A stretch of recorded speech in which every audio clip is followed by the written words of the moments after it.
Hi booktube, my name is the Book Mage and welcome back to my channel. Not you, welcome back me. I got into a reading slump. I feel like I'm known for that at this point. A few things, it's hot as balls today. So if you can hear my fan in the background, no you can't, just shh. And also, if you can kind of see the state of my shelves, or if you can see like my DIY table, because I've been DIYing some things, just again, no you can't. Yeah, so I hope the sound of the fan isn't there. Doesn't bother you, but like it's so hot. I'm not gonna suffer for the sake of like a video. It's a miracle that I'm here at all. So what else would you expect? It's a haul. It's not all of the books that I have. I'm counting like 14 different open boxes. There are stacks of books. I can't even see my bed. So the haul you're getting today is a haul. It's not the haul.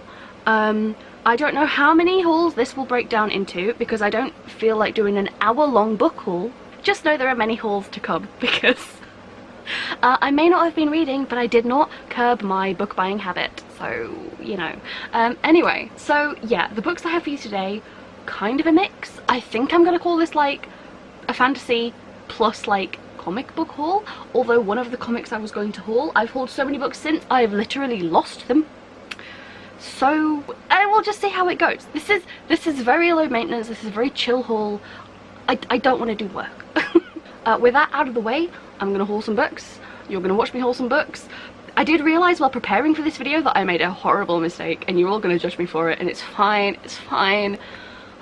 It's fine. Okay, so the first book I'm going to haul today is the self-published novella Breach of Peace by Daniel Green. I would feel a bit like remiss if I didn't pick this up. Yeah, so Daniel Green is a fellow booktuber. If you watch my channel, because I do fantasy stuff, you must already know this, I'm assuming, like by default.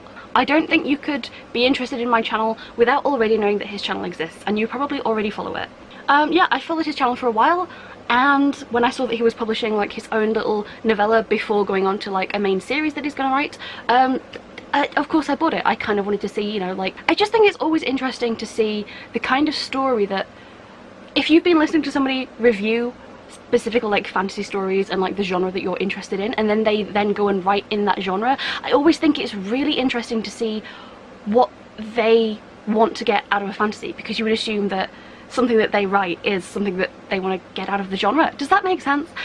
Yeah, so I was really interested to pick this up. I have read this.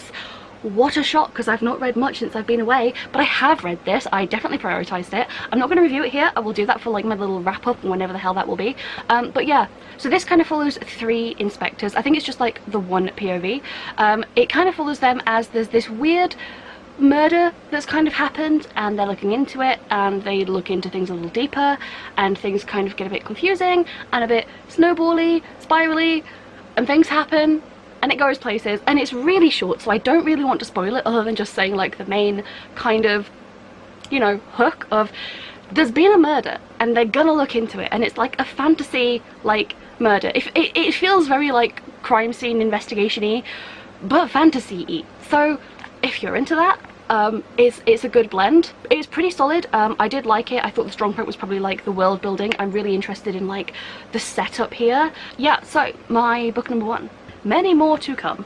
Okay, now I have some Goldsboro special editions. I'm a member of their sci-fi fantasy book club thing. It's like a subscription. They send you like sprayed special edition hardcovers of like new releases. I feel like they're kind of hit and miss. Some of these, they're all very pretty, I will say that. They're all beautifully designed. Some of them definitely not my taste, but one of them definitely is. So the first one is Ariadne. This wasn't actually a subscription. This was just like a standard book that you could buy. And oh, look at it. The end papers. Oh, look how pretty. Yeah, I don't talk about it much on my channel, but I do love Greek mythology. I was an absolute classics hoe back in 6th form. So this is, I think, a retelling of, well, it's Ariadne, so it's the story of Theseus and the Minotaur. I hope it's Theseus. Yeah, it is. I remember. I think this is all told from, I'm assuming, Ariadne's perspective. Greek myth, retelling, beautiful cover. Had to buy it. Okay, the next book was part of their subscription, and it's Shadow in the Glass. And don't get me wrong, this cover is pretty, but it gives me a really specific vibe. Like, look at these, the detailed end pages. They look lovely. Yeah, this is definitely a Cinderella retelling. I don't know much about it, so I'm just gonna like breeze through the synopsis. It's Ella wished for a life more than like a lonely maid. She's forced to work under the unforgiving lecherous gaze of the man she once called a stepfather, so I guess like the mother-father roles are switched. Yeah, one night at the stroke of midnight, fairy godmother, so she gets to do 7 wishes, and yeah, I'll be honest, I'm just not interested in princess fairy tale retellings. Greek myth retellings, yes. Other myth retellings, yes.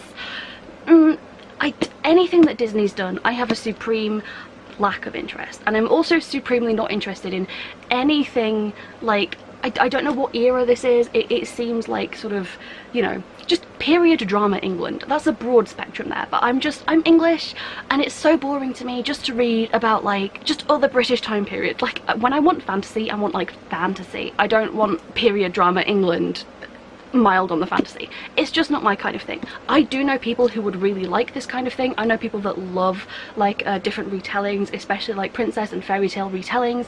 I know that people really do like that. I think I have a friend who might like this, so I may give it away to her as like a little gift, because something that I don't like, somebody else will. So I get to give away a gift, I guess, at the end of the day, but I'm not going to be reading this because it just is not my thing. It's very pretty though. Like I can appreciate the art that like went into the design and the stenciled edges, but the story is not for me. I'm sorry, it just isn't. The next book is one that I'm so on the fence about, because it's definitely not my kind of genre, but I think it could be interesting. This is Sister Song by Lucy Holland.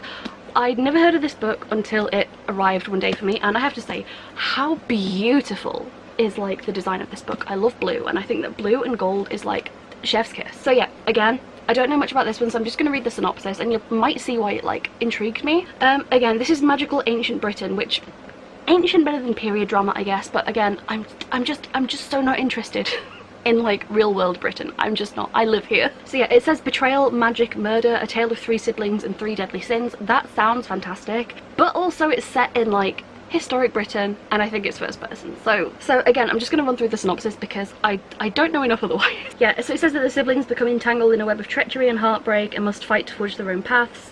And I think this might have a transgender perspective. I'm not entirely sure. It does mention a daughter battling to be seen as a son, so that was part of why I thought this was intriguing. Also, there is actually magic in this, and that does intrigue me a little bit, but the whole, I guess it's just the setting and the first person perspective is kind of like, we'll see what wins out either way. Yeah, I just don't know if or when I will ever get around to reading this, but we'll see. Okay, the next one, again, it's the same, it feels like the same setup, and again, this book looks beautiful, it looks gorgeous, but I swear if I have to read any more about YA like low fantasy books set in London, I will scream. I know that some people love that. Americans especially seem to really love anything set in London, but I've been to London and it sucks. Either way, I think I know who I'm going to give this book to because it's not for me, but I will talk about it anyway. Yeah, so this is Threadneedle by Carrie Thomas. Again, it has a beautiful cover and the end papers look lovely. I'm pretty sure this is modern day London because the London Eye is on there. So once again, synopsis time, because I don't know what I'm talking about. This one says, Anna's aunt has always warned her of the dangers of magic. Now Anna counts down to the day, the ceremony that will bind her magic forever. So I think in this you can either, I'm guessing, choose to use magic forever or choose to never use magic forever. I'm assuming it's like one of those coming of age type, like witchery type things. Yeah, and then it says she opens her eyes to a London she never knew existed, a shop that sells memories, a secret library, a club where revelers lose themselves in a haze of spells. Yeah, is her magic a gift or a curse? It sounds whimsical. I think this might be the kind of thing, I think a lot of people would really like this. It's not for me. I'm kind of a grimdark hoe at this point. This is not for me, but I do have a friend who I think might really like this. I don't know how much YA she still reads, but if anyone's gonna read it, it's gonna be her. So I think I'm gonna give this one away also. But at least you get to see it and it's pretty. Okay, and the last one I have, and this one I was so excited to see when I unboxed it, because this one is my taste. This is Son of the Storm by Sunyi Davies Okongbala. I hope I'm saying that right. First of all, this cover, the artwork on this, can you, like, am I, like, how do I block the light? The one thing is they come in like these shiny, okay, look, I'll do it like this. Can you see the artwork on this cover? I know I don't like faces on covers. However, if this was a poster or like interior artwork, it's still phenomenal artwork, and I love the colour scheme so much. I love purples and blues. It is beautiful artwork.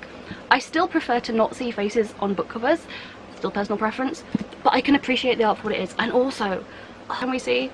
I hope we can see. I forgot to mention, these are all signed. I don't know if that's like worth mentioning. Oh, we do get like little poster character art. This is so cool. So yeah, this comes with like additional artwork. I did not check the others, and I'm not going to go back to check, but like, that's cool. So this one, I'm pretty sure is high fantasy. I'm not sure whether this is adult or YA. I want to assume because of the cover that it's probably YA, but it gives me adult fantasy vibes. I'm just getting adult fantasy vibes. I will read the synopsis for this one again, because anything that I get through Goldsboro, it's not something that I bought myself, so I've never like researched it beforehand. It's always a surprise. Does mean I have to look at the synopsis though. So this says, Danso is a clever scholar on the cusp of achieving greatness, only he doesn't want it. He prefers to chase forbidden stories about what lies outside the city walls. So the elite claim that there's nothing of interest, and the city's immigrants are sworn to secrecy. But then when he stumbles across a warrior wielding magic that shouldn't exist, he's put onto a collision course with the city's darkest secrets. He sets out beyond its borders, and the chaos left in the wake of his discovery threatens to destroy the empire. So yes, that's the kind of fantasy that I like to hear about. So I'm pretty sure I definitely will be reading this one. I say that, I've read like 3 books since I last posted here. It's been a while. It's been a whole thing. But when I am reading things, I will be reading this thing. So yeah, you can see what I mean by like taste-wise, it's hit and miss with Goldsboro, but this one was a hit. I think. I'm hoping. I haven't read it yet, but I think I'm gonna like this one. Alright. Okay, look. This is where I fucked up. I made some bad choices. I didn't realise what I did. I didn't realise that I bought these until they arrived, and I opened and I was like, okay. And it kept going, and the more it kept going, I was like, I have made a mistake. So my next book is Rule of Wolves by Leigh Bardugo. And I think this might be like the Waterstones special edition, I'm not sure. But I also have Rule of Wolves by Leigh Bardugo, and I think this is, wait, this might be Goldsboro special edition. I think this is Illumicrate special edition? But then I also have Rule of Wolves. I don't know what edition this is. I didn't mean to buy this many copies of Rule of Wolves. I didn't even really like King of Skulls. I just forgot that I ordered Rule of Wolves 3 times. I'm so bad. Look, this isn't even funny. I paid for all of these. These ones had to be like nearly £30. This is like, I'm holding like £70 worth of books. And it's all the same book. I hate myself, I really do. It's the sequel to King of Scars. Potentially the most lackluster and kind of boring, missed the mark of all of Leigh Bardugo's works. I still haven't read the one that isn't Grisha, so I can't comment on that. But I don't know, I'm hoping this will be better. The last one kind of just felt like, it was called King of Scars, and not to spoil anything, but like, the King of Scars really wasn't a big feature in his own book. Anyway, what's special about these? This one's got a footprint on it, so I think this must have come from Amazon, because there's literally a boot print on top of my book. Disgusting. I'll give that copy away. This one comes with letter from the author, signed. There's something special about this. Oh, I'm dumb. This one comes with a special white under the cover. I don't like it. I'm having a real good time, guys. Yeah, regular red. Better, nicer book. I mean, I can see the appeal, but I don't like this. It looks nicer. I'm gonna keep this copy. I'm not gonna keep this copy. I don't really have any more to say about this book. If you've read enough of the series to know, then you already know what this is. If you haven't, then it will be a spoiler. So I can't say anything. Either way, I'm done with those. I'm done. Now for the category of books I said I'd read immediately upon release, and then did not. Blessed Monsters by Emily A. Duncan. The last in the Something Dark and Holy trilogy. Okay. Yeah, does this have a cover? I'm not reading that. Here it is. You can look at it, but I'm not reading that. Yes, this is the Alcrate edition. It's white. I'm so mad because the original has this beautiful blue spine, and for some reason Alcrate decided to give this a white spine. Like, it's not ugly. It looks fine, but my favourite colour is blue. Specifically that sort of like, I really like those sort of like aqua teal blues. I feel cheated. A black book with a beautiful teal spine.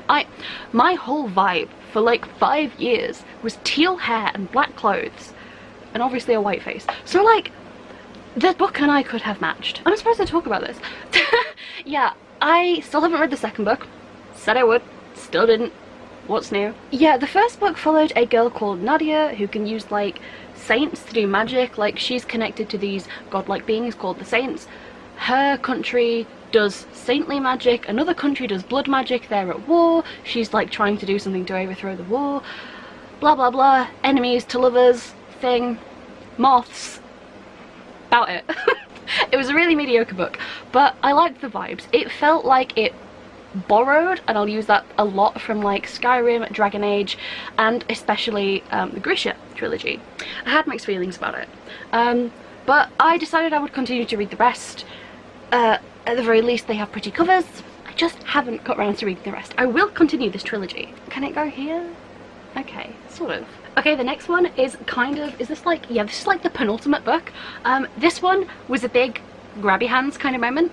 And that book is Blood of an Exile by Brian Naslund. Now, I saw this talked about on Booksteph's channel, and I will link that video down below. I think the general setup is the main character is like an exile, so you're not allowed to like, you can't have lands or titles or anything like that, and you're like honor bound or like law bound or something to go out and fight and hunt dragons, which sounds kind of interesting, you know, dragon fighting, gritty fantasy, like I'm always up for that. But the bit that got me was when Steph started talking about like these fully fleshed out ecosystems and something about the frogs, and I was like, I'm here for this.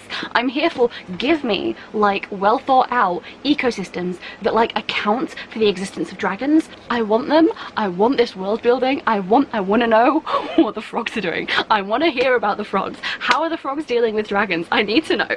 Yeah, I literally bought this book just to hear about like the world building and the ecosystems and like how dragons fit into a world. I feel like that's oft overlooked, and yeah, it just struck a chord with me. I'm like, oh, I'm here for this. I'm on board. I'm like on the way. So I had to get this.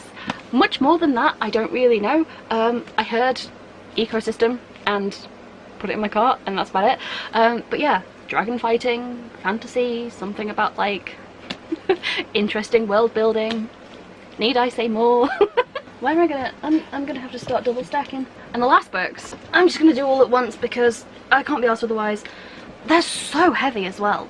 They got no business being this heavy. Yeah, that is the Taz comic books. The Adventure Zone, the McElroy brothers, and their dad. I decided to buy them all. Yeah, so this is the first one in paperback. It's never been released in hardback to my knowledge, so I would love one day for it to not be paperback because then they will all match, but you know. And books 2 and 3, these are so heavy. I don't know why. Even like, what are they made out of? Rocks? They're made out of rocks? Covers are beautiful though. I really like this. It's just very retro feeling. Yeah, so we've got the first 3 installments, and I think the 4th installment is out now, but I haven't bought it because it's kind of expensive and I'm kind of broke, as you can probably tell. I'm gonna hold up the first one. So yes, if you didn't know, the McElroy brothers, who I've followed for a long time because they're genuinely really funny, and I just really like their humour. I followed them for a long time, and I listened to Taz, I think almost all the way through, and then it got to a point where there were no more, and so like I kind of fell off listening. And so I went back during the pandemic, like last year, and anytime I was doing anything like getting my makeup ready or just doing anything like drawing, so I didn't need to like look at the screen, I would put on just their Adventure Zone podcast and listen to it all the way through. It's 3 guys and their dad, and they just play D&D, but it's just a really good, funny, it's just good. You know about D&D podcasts. I don't know what else to say about it. It's my favourite D&D podcast. It's the funniest D&D podcast in my opinion. I just like their brand of humour. I'm kind of a fan of these guys anyway. And yeah, I finally listened to like, I wanted to re-listen to the whole thing, and now I'm listening through Amnesty for the first time, so I think I'm on like the last or the second to last episode of what exists of Amnesty at the moment anyway, so I'm almost done with that. I need more podcasts in my life, basically. I'm probably really bad at selling this, but like, just Google it. But yeah, I figured I would finally pick up the just physical comic versions because I've enjoyed listening to it, and now I will enjoy looking at it. a feast for the senses, really. So yeah, that was my haul. I mean, it wasn't, because I have, I don't know, like 50 other books to haul. I'm just not doing it right now. I just don't want to. I will have to do it at some point. But today is not that day. So yes, I hope you guys enjoyed like this little haul. Mainly this was me getting out of the way like all of my subscription books and my comics. I also bought the Dragon Age Blue Wraith comic. It's somewhere. Like so many things that I own, it's somewhere. I don't know why I'm looking at the ceiling like it's gonna be up there, but anyway, yeah, so hope you enjoyed this. Sorry I've been gone for so long. Pretty sure nobody missed me, but like it's fine. Even I don't even miss me. Like, just assume when I'm not here, just assume I'm dissociating and that I'm just in a world of TV static, and that's it. That's where I am. If you ever want to know where I am, TV static. How do I end video? Can I just turn off camera? Is that rude? Although I said I've hauled a lot of other books though, do let me know if you think there's anything coming out soon that I'm missing or that I've missed out on. I might have already hauled it because I haven't hauled everything here, but like I also don't want to miss out. But yeah, that's about it. See ya.